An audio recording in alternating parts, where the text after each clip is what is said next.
This quick guide explains how to buy shares of Array Digital Infrastructure, Inc., a company that operates data center and digital infrastructure assets and trades on NASDAQ under the ticker AD.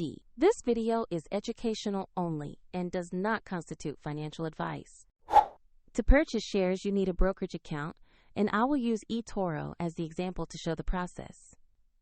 After registering, you must verify your account, usually with an identity document, and deposit funds before buying. Use the platform search bar and type the ticker AD to find Array Digital Infrastructure, Inc. Select the listing that shows NASDAQ to ensure you have the correct stock.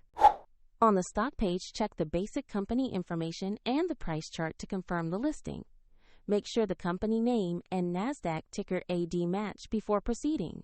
Tap Invest or Buy, enter the amount you want to allocate, then review and confirm the order.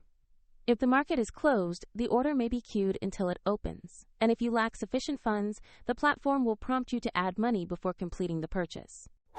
Once executed, the position appears in your portfolio and shows your holdings and current value. A link to eToro is in the description if you want to visit the platform.